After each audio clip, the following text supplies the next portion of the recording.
नमस्कार दोस्तों, बहुत बहुत स्वागत है आपका एडुटैप हिमाचल प्रदेश यूट्यूब चैनल पर। आज है 29 दिसंबर, तो चलिए शुरू करें आज का करंट अफेयर्स का सेशन।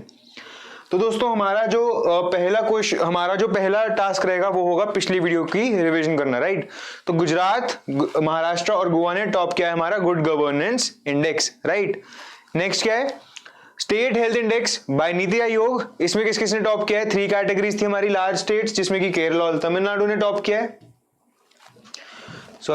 तो केरला और तमिलनाडु ने टॉप किया हमारी लार्ज स्टेट्स कैटेगरीज में। नेक्स्ट थी हमारी स्मॉल स्टेट, जिसमें कि मिजोरम और त्रिपुरा आ जाते हैं, और हमारे फिर यूटीज आते हैं दादर हवेली दमन एंड दीव एंड चंडीगढ़, ठीक है। तो ये हमारी नेक्स्ट थी नीति आयोग की state health index, right. Next moving on, Karnataka legislative assembly ने पास किया है Karnataka right to freedom of religion bill 2021। Next, government of India ने लॉन्च किया रिटेल डायरेक्ट स्कीम, तो इसके बारे में हमने पढ़ा था, ठीक है, इंपॉर्टेंट टॉपिक है ये। Moving on, lastly international day of epidemic preparedness for the first time it has been marked and it will be marked every year on 27 December 2021, ठीक है। तो रिविजन डन, चलिए शुरू करें आज का सेशन। होमवर्क क्वेश्चन जो हमने डिस्कस करना है वो है Who among the following scientists was famously called modern day Darwin or Darwin's natural heir? The right answer, Neha Sharma, कृति शर्मा और अक्षय कुमार, तीनों ने बिल्कुल सही जवाब दिया है। Option D, Edward O Wilson is the right answer. तो रिसेंटली ही हैज पास्ड अवे। तो इनकी 2 बुक्स थी, ह्यूमन नेचर पर और एक दी एंड्स पर, जिनके कारण इनको पुलिट्जर प्राइजेस मिले थे। तो बहुत ही बड़ी प्रशस्ति है ये साइंटिस्ट कम्युनिटी की, राइट। यूएस साइंटिस्ट हैं, ठीक है, डार्विन्स नेचुरल हेयर और दी एंटमैन इनको कहा जाता है, ठीक है। तो याद रखेंगे नाम क्या है, एडवर्ड ओ विल्सन, राइट। तो चलिए शुरू करें आज का सेशन। पहला question, Vijay Hazare trophy is related which of the following sports? Options क्या है? पोलो, आर्चरी, क्रिकेट या badminton, right. So the right answer for this, come on guys, a very important question, a very important news I should say, क्योंकि हिमाचल से related है। Cricket है इसका सही जवाब। हिमाचल ने पहली बार विजय हजारे ट्रॉफी को जीता है। क्या आप मुझे बता सकते हैं कि विजय हजारे ट्रॉफी का एक कॉमनली सेड क्या नेम है? जैसे हम कहते हैं ना, निक नेम रखा हुआ हमने, तो विजय हजारे ट्रॉफी को क्या कहते हैं? प्लीज बताइए, वीडियो को पॉज कीजिए यहीं पे। तो विजय हजारे ट्रॉफी को क्या कहते हैं, आप मेरे को कमेंट सेक्शन में बताइएगा, ठीक है। मैं इसको कंप्लीट करने के बाद, टॉपिक के डिस्कशन के बाद बताता हूँ, राइट। तो हिमाचल प्रदेश ने तमिलनाडु को हराया, ठीक है। ये 2 पॉइंट्स हम याद रखेंगे, राइट। वीजेडी मेथड था मैच के अंदर जो यूज हुआ। विजय हजारे ट्रॉफी की बात हो रही है। अब वीजेडी मेथड क्या है? एक हमारे क्या होता है कि कभी मैच के बीच में बारिश आ जाए तो पूरा मैच नहीं हो पा रहा है, बट मैच की जो लेंथ है, ठीक है, उसको तो किसी तरीके से अब कंपनसेट करना पड़ेगा। तो उसके लिए हमारे पास पहला एक मेथड होता था, डकवर्थ लुईस स्टर्न मेथड। तो वो क्या कहता था कि आप एक एवरेज ले लेते हैं। For example in a 20 overs match, ठीक है, अगर 20 ओवर्स का मैच है, और उसमें से 5 ओवर हो गए हैं और उन 5 ओवरों में 50 रन मारे हैं एक टीम ने, तो डीएलएस मेथड ये कहता है कि इसकी एवरेज ले लो 5 के हिसाब से। तो अगर हम लगाएंगे तो 20 ओवर्स में 200 हो जाएंगे, ठीक है। तो ये डीएलएस मेथड कहता है कि बस सीधी सी बात है कि एवरेज लो नेट रन रेट के हिसाब से। एक अगर मैं इसको ग्राफ में प्लॉट करूंगा तो एक स्ट्रेट लाइन ग्राफ ऐसे बन जाएगा, ठीक है। बट जो हमारा वीएलएस मेथड है, ठीक है, वीजेडी मेथड है, सॉरी, वीजेडी मेथड किन ऊपर है? ये वी जय देवन के नाम के ऊपर ये बेस्ड है। वो ये कहता है कि हमारा जो भी क्रिकेट मैच होता है उसमें कुछ पार्ट ऑफ इनिंग्स में स्कोर ज्यादा होगा, कुछ में कम होगा और कुछ में ज्यादा होगा। वो ये मेथड डिफाइन कर देता है, राइट। तो इसके अकॉर्डिंग 2 पार्ट्स में डिवाइड हो जाता है हमारा ग्राफ, या हम कहेंगे मैच। तो उस बेसिस पर अगर हम ओवर्स को कम करते हैं तो वो वीजेडी मेथड एक स्ट्रैटेजिक पॉइंट ऑफ व्यू से मैच को चेंज कर देता है इन केस वेदर कंडीशंस खराब होती हैं मैच के टाइम पर। मतलब अगर 20 ओवर्स का मैच कम हो जाएगा तो वीजेडी मेथड के थ्रू जो फाइनल स्कोर की प्रोजेक्शंस होंगी वो चेंज हो जाती हैं कंपेयर टू डीएलएस मेथड। तो एक फायदा इसका कि 2 कर्व्स होते हैं ग्राफ पर compare to 1 graph. I hope, देखिए पॉइंट ये है कि वीजेडी मेथड के कारण हिमाचल प्रदेश जीती है, ये एक बहुत ही कॉमन सेइंग है, बट हमें समझना पड़ेगा स्ट्रैटेजी गेम है क्रिकेट, ठीक है। तो स्ट्रैटेजी के बेसिस पर हिमाचल प्रदेश ने तमिलनाडु को हराया है। अगर आपको क्वेश्चन में कहीं पे भी अगर डिस्कशन होती है तो आपको पता होना चाहिए कि वीजेडी मेथड क्या है और डीएलएस मेथड क्या है। डीएलएस मेथड है Duckworth Lewis Stern method, VJD method है V Jayadevan method, and ये हमारे इंडियन डोमेस्टिक रेट में यूज होता है, राइट। तो चलिए दूसरा question, India will be chairing UNSC counter terrorism committee in January 2022 after almost 10 years, right. When was this committee formed? तो ये कमेटी कब बनी थी? Answer is September 2001। तो सितंबर 2001 में 9/11 के अटैक्स के बाद ट्विन टावर्स पर जो अटैक हुआ था यूएस में, उसके बाद ये कमेटी बनाई गई जिसका की काम था हमारी एक रेजोल्यूशन 1373 को देखना कि ये फॉलो अप हो रही है या नहीं, राइट। तो इसका क्या एम है रेजोल्यूशन 1373 का?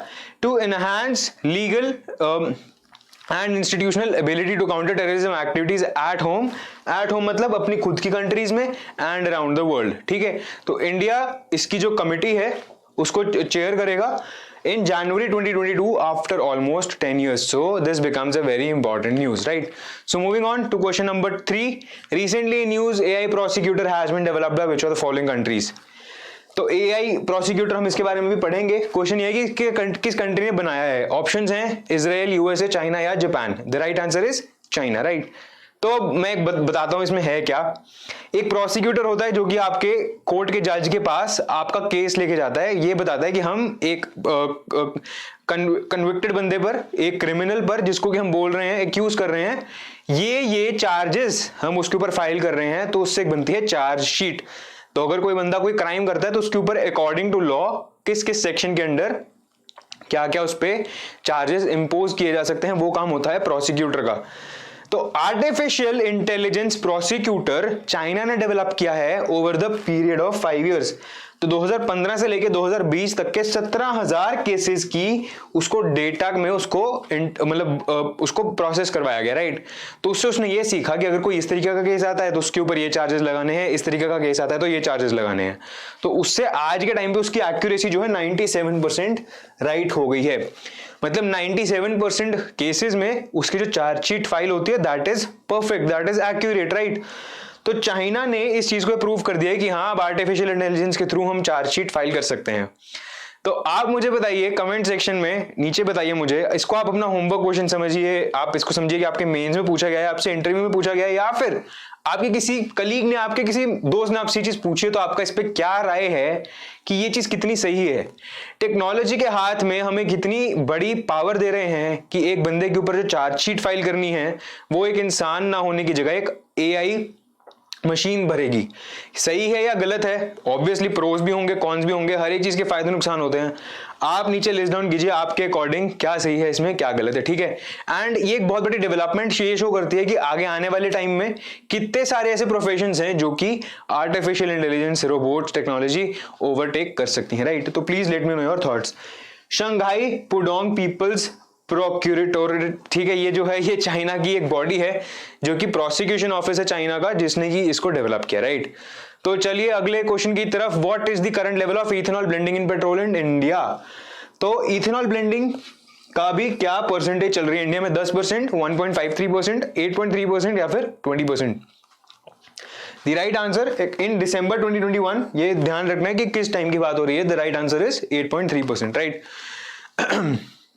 तो देखिए न्यूज ये है कि union minister of road transport and highways ने कहा है कि हम फ्लेक्स फ्यूल इंजन लाएंगे, राइट। ये तो पहले भी डिस्कस हो गया था, but now they have given a deadline to automobile manufacturers to come up with the technology in next 6 months। तो अगले 6 महीने के अंदर आप क्या देखेंगे कि गाड़ियों के ऊपर लिखा आएगा फ्लेक्स फ्यूल इंजन। तो फ्लेक्स फ्यूल इंजन क्या कहता है? वो ये कहता है कि I can run on petrol, हमारा जो नॉट नेचुरल बट जो हम यूजुअली फ्यूल यूज करते हैं वो होता है पेट्रोल, राइट। फ्लेक्स फ्यूल ये कहता है कि वो इथेनॉल पर भी रन कर सकता है, पेट्रोल पर भी रन कर सकता है और दोनों के मिक्सचर पर भी रन कर सकता है। उसका फायदा क्या है? तो देखिए, इथेनॉल जो है वो एक renewable fuel made from corn है, ठीक है, एंड अदर प्लांट मटेरियल्स। तो रिन्यूएबल सोर्स है फ्यूल का, पहली बात। सेकेंडली, थोड़ा रिलेटिवली ग्रीनर फ्यूल है, मतलब पॉल्यूशन कम करता है, second benefit. Third and main benefit that is specific to Indian economy is India crude oil को इंपोर्ट करता है, राइट।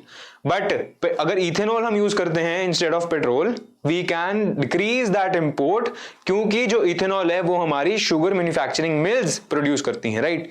तो अगर वो इथेनॉल हम यूज कर पाएंगे अपने कार इंजन में तो ऑब्वियसली पेट्रोल की खपत कम होगी, पॉल्यूशन भी कम होगा, एंड हमारा जो इंपोर्ट बटन है वो भी क्रूड ऑयल पर कम होगा, right.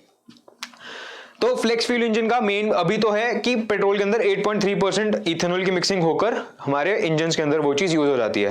But flex fuel engine का टारगेट ये रहेगा कि आप दोनों का मिक्सचर, ओनली पेट्रोल या ओनली इथेनॉल भी यूज कर सकें, राइट। तो इंडियन गवर्नमेंट के बहुत मैं कहूंगा बहुत ही अच्छे टारगेट्स हैं इथेनॉल ब्लेंडिंग को लेकर।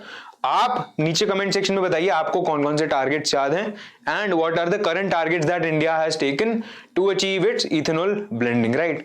तो इसमें रिसेंटली एक अपडेट था, please let me know if you know that in the comment section below. तो चलिए, एज ये हमारा आज का होमवर्क क्वेश्चन है, ठीक है। As per December 2021 5 COVID vaccines have received emergency use authorization from CDSCO.